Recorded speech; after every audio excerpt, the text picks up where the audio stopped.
আসসালামু আলাইকুম। ভিডিওতে যে গরুগুলা দেখছেন এগুলো হলস্টিয়ান ফ্রিজিয়ান জাতের ক্রসবিটের গাভী এবং বকনা। তো এই যে রেড কালার যেটা দেখছেন এটা ক্রসবিটের শাহিওয়াল।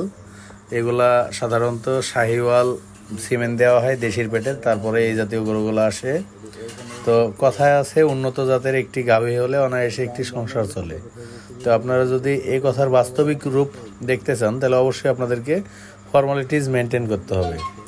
শুধু আপনারা লাভজনক অবস্থার আশঙ্কা করবেন এটা হবে না, আপনাদেরকে অবশ্যই নিয়ম মানতে হবে। নিয়ম যদি না মানেন কখনোই লাভজনক হবে না আপনার বিজনেস। তো আপনারা যদি গরু পালতে চান তাহলে অবশ্যই ভিডিওটি সম্পূর্ণ দেখতে থাকুন, না টেনে। অনেক বিষয় নিয়ে আমরা আলোচনা করব যেগুলো খুবই অত্যন্ত জরুরি গরু ছাগল পালনের জন্য। তো আপনারা জানেন আমার অন্যান্য ভিডিওতে আমি বারবারই বলে থাকি যে আমাদের দেশে গরু দুধ এবং মাংস উৎপাদনের 55% লসের মুখে পড়ে। অর্থাৎ 100% আপনি যদি দুধ এবং মাংস উৎপাদন করতে চান 55% নষ্ট হয়ে যায়।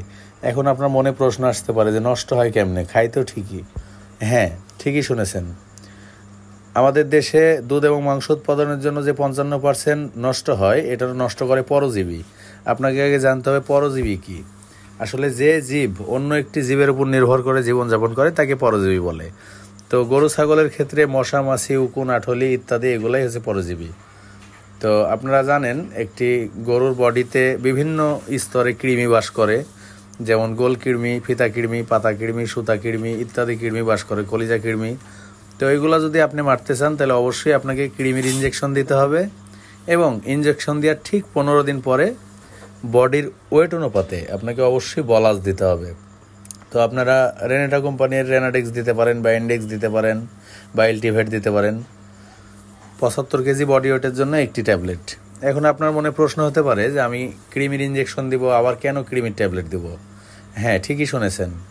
আপনারা জানেন না হয়তো অনেকেই, প্রাণী সম্পদ অধিদপ্তর কর্তৃক পর্যবেক্ষণ করা এই বিষয়টা আর কি, যে আমাদের দেশে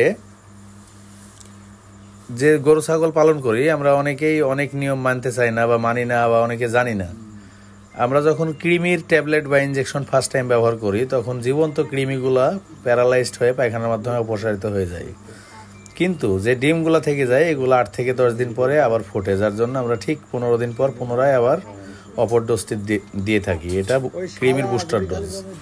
তো এই বুস্টার ডোজ যদি দেন আর পাশাপাশি মাছি মশা উকুন এগুলোর জন্য আপনি উকুন আঠালির জন্য এক্সপ্রে বা মশারি বা কয়েল এই জাতীয় যদি ব্যবহার করেন তাহলে অবশ্যই আপনার এই 55% ক্ষতির হাত থেকে বেঁচে যাবেন। অবশ্যই আপনার ব্যবসা লাভজনক হবে। আপনাদেরকে অসংখ্য ধন্যবাদ আমাদের প্রত্যেকটি ভিডিও